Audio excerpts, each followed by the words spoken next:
Still playing with your little computer project? Richard Sterling's voice boomed across the marble terrace, drawing amused chuckles from the gathered guests. When are you going to join a real business, son? I gripped my champagne glass tighter, keeping my expression neutral as my father-in-law approached. The pristine lawn of his Hampton estate stretched out behind him, a testament to the wealth he never failed to flaunt. My software company is doing well, actually, I replied, trying to maintain my composure. We've landed several significant contracts this quarter. Richard's laugh was sharp and dismissive. Contracts? With what? Local coffee shops? Small-time stuff. He clapped my shoulder hard enough to make me stumble. Look around, Alex. This is what real success looks like. My name is Alexander Foster, though the society pages prefer Sarah Sterling's husband or Richard Sterling's son-in-law. At 32, I built quantum solutions from the ground up, turning my coding expertise into a growing enterprise. But to Richard, I would always be the scholarship kid who somehow convinced his daughter to marry down. Dad, please, Sarah interjected, appearing at my side with the perfect timing she developed over our 5 years of marriage. It's your birthday party. Let's not talk business. Richard waved his hand dismissively. I'm trying to help him, princess. Someone needs to show him how the real world works. He turned back to me, eyes sharp despite the champagne he'd been drinking. The offer to join Sterling Enterprises still stands. We could use someone in it. Like what I did, was the same as fixing printer problems. I opened my mouth to respond, but Sarah's gentle squeeze of my arm stopped me. We'd had this conversation before. Richard Sterling didn't listen to explanations or facts. He only respected one thing: power. Thank you, but I'm happy where I am, I said instead, raising my glass in a mock toast. Your loss, Richard shrugged, already turning away to greet another guest. Just don't come crying to me when your little startup fails. As he walked away, Sarah leaned close. I'm sorry, she whispered. You know how he gets at these events. I did know. Every family gathering was an opportunity for Richard to remind me of my place in his world, somewhere far below him. The fact that Sarah had chosen to marry a computer nerd instead of the hedge fund manager he picked out for her still rankled him 4 years later. It's fine, I assured her, though we both knew it wasn't. Go mingle. Your mother's been trying to catch your eye for the last 5 minutes. Sarah hesitated, torn between supporting me and fulfilling her social obligations. Are you sure? Go, I smiled. I need to check some emails anyway. She kissed my cheek and moved away, instantly transforming into the perfect socialite daughter her parents had raised. I watched her go, marveling at how easily she navigated both worlds, my small but growing tech company and her father's billion-dollar empire. Finding a quiet corner of the terrace, I pulled out my phone. There were several messages from Marcus, my lead developer, all marked urgent. Boss, you need to see this. Google just responded to our proposal. My heart skipped a beat. We'd been in talks with Google's cloud division for months, a potential contract that would change everything. With trembling fingers, I opened the attached document. As I read, the sounds of Richard's lavish party faded away. The contract terms were beyond what we'd hoped for. Google wasn't just interested in our security protocol. They wanted to integrate it across their entire cloud platform. Call me ASAP, I texted Marcus. Seconds later, my phone buzzed. This is real, right? I asked as soon as he picked up. You've verified everything. Triple checked, Marcus confirmed. Their legal team sent over the preliminary contracts an hour ago. They want to fast-track the integration. Alex, this is big, like really big. I leaned against the terrace railing, letting the cool evening air wash over me. What's the timeline? They want to announce next week. Full press release, joint statement, the works. You'll need to fly out to Mountain View to sign the final papers. Next week? I ran a hand through my hair. That's fast. That's Google, Marcus laughed. When they want something, they move quick. Oh, and there's more. Apple's team reached out right after. Apparently, word got out about the Google deal. They want to discuss potential collaboration. I closed my eyes, thinking of Richard's condescending smile. Small-time stuff, he called it. Send me everything, I said. And Marcus, great work. Thanks, boss. Want me to start on the Apple proposal? Not yet. Let's keep that quiet for now. I have a feeling the next few days are going to be interesting. Ending the call, I looked back at the party. Richard was holding court near the pool, gesturing grandly as he told one of his famous business war stories. The same ones he'd been using for years to remind everyone of his genius. Sarah caught my eye from across the terrace, raising an eyebrow in question. I gave her a small nod, our private signal that everything was okay. More than okay, in fact. Alex, Richard's voice cut through my thoughts. Stop hiding with your phone and join us. Howard here was just asking about your, what do you call it? App business. Taking a deep breath, I walked over to the group. Howard Turner, another tech-illiterate billionaire, peered at me through expensive glasses. Richard tells me you do something with computers, he said, clearly making an effort to sound interested. Cybersecurity, I corrected politely. We develop advanced protection protocols for cloud-based systems. Ah, Howard nodded, already losing interest. Very modern. Richard laughed. Alex here thinks he's going to revolutionize the industry. Keeps talking about neural networks and artificial intelligence. He turned to me, eyes glinting. How many employees do you have now? 10, 15, 28, I said. We're actually planning to expand soon. 28, Richard announced to the group. Meanwhile, Sterling Enterprises just opened our Tokyo office. What are we at now, Thompson? He looked at his CFO. Over 10,000 employees worldwide, sir, Thompson supplied dutifully. That's real business, Richard declared, raising his glass. Scale, gentlemen. That's what separates the players from the pretenders. The sycophants around him nodded in agreement. I noticed Sarah watching from nearby, her face tight with suppressed anger. She hated when her father did this, but we both knew confronting him would only make things worse. Actually, I said, surprising myself with my calm tone, we're quite happy with our current size. It allows us to stay innovative, adapt quickly to market changes. Richard's smile turned patronizing. Of course. Nothing wrong with staying small. Someone has to handle the little jobs. He turned to the group. Did I ever tell you about the time I acquired Pacific Steel? Now that was a deal. I tuned out his story. I'd heard it at least a dozen times before, and checked my phone again. Marcus had sent over the preliminary contracts. The numbers made me blink. Google wasn't just buying our security protocol. They were valuing it at nearly $1 billion. A hand touched my arm, and I looked up to find Sarah beside me. Everything okay? She asked quietly. You've been glued to your phone all evening. I glanced at Richard, still holding forth about his brilliant business acumen, then back at my wife. Remember how you said I should wait for the perfect moment to prove him wrong? She nodded, curiosity sparking in her eyes. I think that moment's coming. Soon. Before she could ask more questions, Richard's voice rose again. Alex, put that damn phone away. It's my birthday, for God's sake. Show some respect. I slipped the phone into my pocket, remembering Sarah's constant advice. Patience. The right moment would come. The next few days passed in a blur of preparations.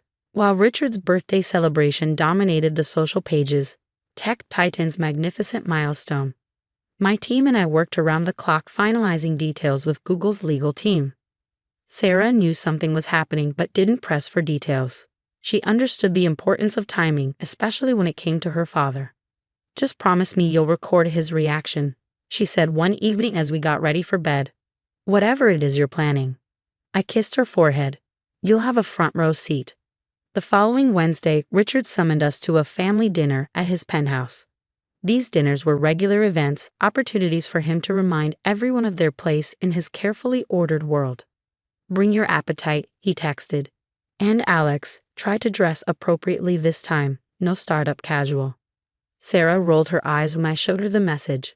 One of these days he's going to realize that Mark Zuckerberg changed the rules about business attire. I adjusted my tie, Hermes, a gift from Sarah, and smiled. Maybe sooner than he thinks. The elevator ride to Richard's penthouse was silent, both of us lost in our own thoughts. Sarah was worrying her lower lip, a sure sign she was nervous about something. What is it? I asked. She sighed. Dad's been meeting with venture capitalists lately. I overheard Mom talking about it. I think he's planning to launch his own tech division. I raised an eyebrow. Really?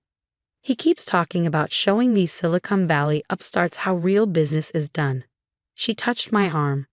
Just be careful, okay? When Dad feels threatened, he can be ruthless. I covered her hand with mine. Trust me. The doors opened directly into Richard's magnificent foyer, where Thompson, ever the loyal CFO, was waiting to greet us. Miss Sarah, Mr. Foster, he nodded. Mr. Sterling is in his study. He'd like a word with Alex before dinner. Sarah squeezed my hand before heading toward the dining room. I followed Thompson down the hallway, each step muffled by priceless Persian carpets. Richard's study was designed to intimidate, all dark wood and leather, with floor-to-ceiling windows overlooking the city he considered his personal kingdom. He stood at the window, silhouetted against the sunset, deliberately making me wait. Alex, he finally said, not turning around. Have a seat. I remained standing. You wanted to see me. He turned then, a familiar smirk playing at his lips. I've been thinking about your situation. Thompson, give us the room. Once we were alone, Richard settled into his leather chair, steepling his fingers. I'm going to make you an offer, Alex. A generous one, considering the circumstances. Oh. He pushed a folder across his desk. Sterling Enterprises is launching a new division, Sterling Tech. We're acquiring promising startups, building a real presence in the digital space. His emphasis on real was unmistakable. I'm prepared to offer you a position as a junior VP, and we'll absorb whatever assets your little company has. I didn't touch the folder. And if I'm not interested? Richard's smile turned cold. Then you should know I've been talking to some very interesting people. People who might be willing to compete directly with whatever services you're offering. With proper funding, of course. Are you threatening me? Threatening, he laughed. No, just having a father-son chat. Looking out for your best interests. He leaned forward. The tech world isn't like other businesses, Alex. It's cutthroat. A small operation like yours. Well, accidents happen. Systems fail. Clients lose confidence. I felt a surge of anger but kept my voice steady. I'll think about it. Don't think too long, Richard warned. This offer expires in 48 hours. He stood, straightening his custom suit. Now let's join the ladies for dinner. And Alex? His eyes glittered. Not a word of this to Sarah. She doesn't understand real business. I followed him to the dining room, where Sarah and her mother were already seated. Eleanor Sterling looked up from her perfectly arranged place setting, her smile as artificial as the flowers in the centerpiece. Alex, darling, she cooed. Sarah tells me your little company is doing well. Very well, I replied, taking my seat. In fact, I have some news to share. Richard's hand tightened on his wine glass. Perhaps business can wait until after dinner? Actually, I said, pulling out my phone, this can't wait. The press release goes live in about 3 minutes. Sarah sat up straighter, her eyes sparkling with anticipation. Even Eleanor looked curious. Press release? Richard scoffed. What could possibly? He was cut off by the simultaneous chiming of phones around the table. Sarah was the first to read it, her face breaking into a radiant smile. Google acquires quantum solution security protocol in billion-dollar deal, she read aloud. Pioneering AI-driven security system to be implemented across Google Cloud platform. Richard's face went pale. What? There's more, Sarah continued, her voice growing stronger. Deal includes exclusive partnership for future development, with Quantum Solutions CEO Alexander Foster joining Google's advisory board. Eleanor's phone slipped from her fingers, clattering against fine china. Richard grabbed his own device, fingers trembling as he pulled up the announcement. This is impossible, he stammered. You're nothing but a small-time operation. I corrected him. We've actually been anything but small-time for a while now. Our client list includes some names you might recognize. I started counting off on my fingers. Microsoft, Oracle, IBM. Oh, and Apple just reached out this morning. The color had completely drained from Richard's face. The mighty Richard Sterling, who'd built his fortune buying and breaking companies, looked like he might be sick. But the offer I just made. To acquire my company, I smiled. Sorry, but Google's offer was a bit more generous, and they don't make threats about accidents happening to their partners. Sarah's sharp intake of breath told me she'd caught the implications. Her eyes narrowed as she looked at her father. Dad, what did you do? The silence that followed Sarah's question was deafening. Richard Sterling, The man who always had an answer for everything seemed to shrink in his chair. "Princess," he started, his voice uncharacteristically weak, "business is complicated. Sometimes we have to take aggressive steps to protect our interests." Aggressive steps. Sarah's voice was ice cold, like threatening my husband. Eleanor touched her daughter's arm. "Sarah, dear, perhaps we should." "No, Mom." Sarah shrugged off her mother's hand. "I want to hear exactly what kind of threats Dad made to the man I love." I pulled out my phone again, pressing play on the recording I'd secretly made in Richard's study. His voice filled the dining room, crystal clear as he detailed his plans to sabotage my company if I didn't accept his generous offer. Eleanor gasped. Richard's face, already pale, turned almost gray. "You recorded me," he sputtered. "Of course I did," I replied calmly. "I've learned a lot from you over the years, Richard. Like how to always protect yourself in business dealings. How did you put it? Document everything, trust no one." Sarah stood up so suddenly her chair scraped against the marble floor. "I can't believe you, Dad. After everything, after all these years of looking down on Alex, belittling his work, you actually tried to threaten him into submission." "I was trying to help," Richard protested. "Bring him into the family business, give him a real future." "A real future." I couldn't help but laugh. "You wanted to steal my company, take the technology I built, and bury me in some middle management position where I couldn't embarrass you. That's not the truth." I cut him off. "Let's talk truth, Richard. You spent years treating me like I was beneath you, like my work wasn't real business. But while you were busy mocking my little computer project, I was building something revolutionary, something Google values at over $1 billion. Thompson, who had been hovering near the door, made a choking sound. Richard shot him a venomous look. "Get out," he snapped at his CFO. "And if I hear one word of this conversation." "Actually," I interrupted, "Thompson should stay. He'll want to hear this next part." I pulled up another document on my phone, sliding it across the table. Thompson picked it up, his professional mask cracking as he read. "Sir," he said, voice shaking, "you should see this." Richard snatched the phone, his eyes scanning rapidly. "What is this?" "A list of companies looking to integrate our security protocol," I said. "Notice anything interesting about the third one down?" His face went from gray to red. "Sterling Enterprises, that's impossible. We never." "Your Tokyo office reached out last month," I explained. "They've been having some security issues, data breaches, system vulnerabilities, things that could be very embarrassing if they became public." Richard slammed the phone down. "You're bluffing." "Am I?" I pulled up another email. "This is from your head of Asia operations. Should I read it aloud? The part where he details exactly how vulnerable your systems are?" "Enough," Richard roared, standing up. "I won't be threatened in my own home." "Threatened?" I kept my voice calm. "I'm just having a father-son chat, looking out for your best interests." Sarah made a sound somewhere between a laugh and a sob. Eleanor was clutching her pearls, looking faint. "What do you want?" Richard asked, deflating slightly. "Want? I don't want anything from you, Richard. I never did. All I wanted was respect, not for your money or your connections, but for what I built on my home." I stood up, straightening my tie. "The Google deal goes public tomorrow morning. I'm sure the press will be very interested in what the great Richard Sterling thinks about his son-in-law's success. Especially given how vocal you've been about my, what did you call it? Amateur operation. You wouldn't dare embarrass the family like that." Eleanor finally found her voice. "No," Sarah said firmly, moving to stand beside me. "Dad embarrassed the family when he tried to destroy Alex's company, when he chose his ego over his daughter's happiness." Richard sank back into his chair, looking suddenly old. "Sarah, princess." "Don't princess me," she cut him off. "I'm not your perfect little socialite anymore. I'm a grown woman who's watched her husband build something amazing while her father did everything he could to tear him down." The next hour was a blur of accusations, revelations, and long-buried truths finally coming to light. Sarah confronted years of her father's manipulation.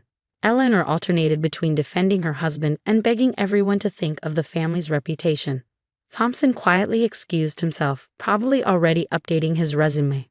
Finally, exhausted, Richard looked at me with something like respect in his eyes. You outplayed me, he admitted. This wasn't a game to me, I replied. This was my life's work. Something you might have known if you ever bothered to really look at what I was building instead of just dismissing it. He nodded slowly. And now? What happens next? That depends on you, I said. Google wants to announce the partnership at a press conference next week. They're expecting the whole family to be there, showing support. Can you do that, Richard? Can you stand up in front of the cameras and admit that your son-in-law built something worthwhile? He flinched at my tone but held my gaze. Yes, he said finally. I can do that. Sarah squeezed my hand. And after, I said, we all learned to be a real family, one built on respect, not power plays and manipulation. The next week was a whirlwind of preparations. The press conference was scheduled for Thursday morning at Google's New York office. Marketing teams from both companies worked around the clock to coordinate the announcement. And through it all, Richard Sterling was uncharacteristically quiet. The morning of the press conference, I found him waiting in the hotel lobby, impeccably dressed as always but somehow diminished. Alex, he said as I approached. Do you have a moment? I checked my watch. We need to leave in 20 minutes. He nodded, gesturing to a quiet corner. I've been doing some thinking this past week.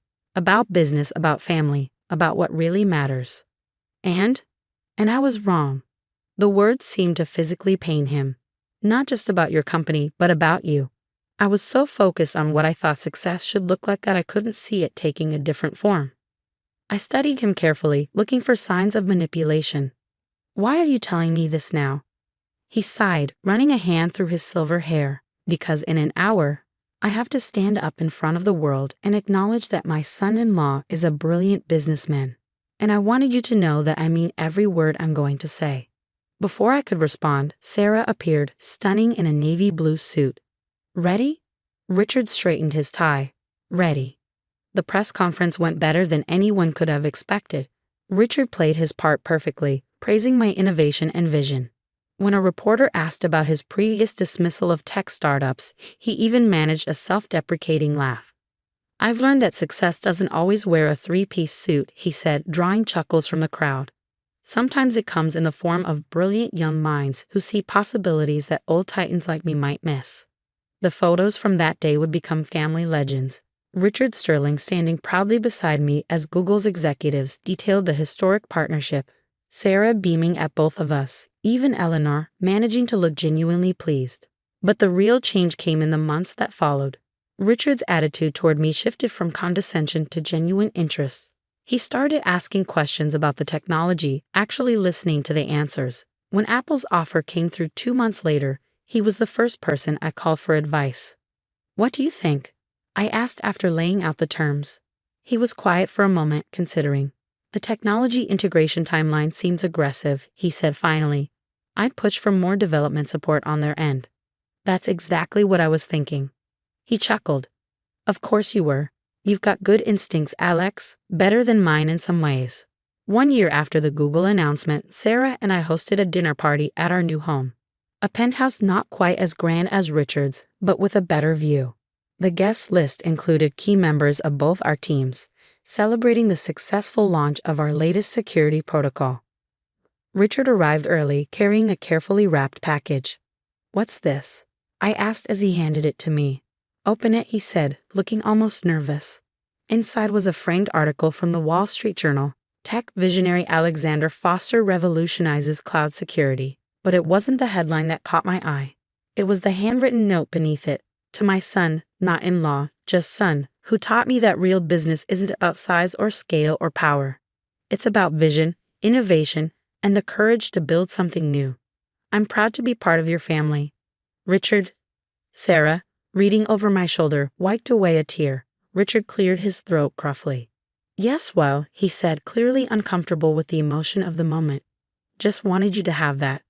Now, where's the champagne? We have success to celebrate. As I watched him move through the party, chatting easily with my team members, I thought about how much had changed. The mighty Richard Sterling had learned humility. The tech titan had learned to respect innovation. And most importantly, a father had learned to love and accept his son. Happy? Sarah asked, slipping her arm through mine. I looked around at our gathered family, both blood and chosen, and smiled. Very. She said thoughtfully, I never did get to see Dad's face when he dropped that champagne glass at his birthday party. No, I agreed, but I think what we got instead was better. Later that night, after the guests had gone and Sarah had gone to bed, I found Richard standing on our terrace, looking out at the city lights. Quite a view, he said as I joined him. Better than yours. He laughed. Different. Like everything else these days. He turned to face me. When Sarah first brought you home, I thought she was making a mistake. A scholarship kid with big dreams and no connections. I couldn't see how that would fit into the world I built. And now? Now I realized she wasn't trying to fit into my world. She was helping build a new one. A better one. He raised his glass. To new worlds. I clinked my glass against his. To family. To family, he agreed. And Alex, thank you for not destroying me when you had the chance. I know I deserved it. That's not what family does, I said simply. He nodded, understanding in his eyes. We stood there in comfortable silence, two men who had moved past being enemies or even in-laws to become something we both needed more. Father and son. The city stretched out below us, a glittering tapestry of lights and possibilities. Somewhere out there, other dreamers were building their own empires, fighting their own battles. But here, on this terrace, the war was over. The empire wasn't divided, but expanded, strengthened by the very differences that had once threatened to tear it apart. Richard Sterling had finally learned that real business, like real family, isn't about power or control. It's about building something together, something bigger than ourselves. Something that could change not just an industry, but the people within it. And that, as it turned out, was the greatest success of all.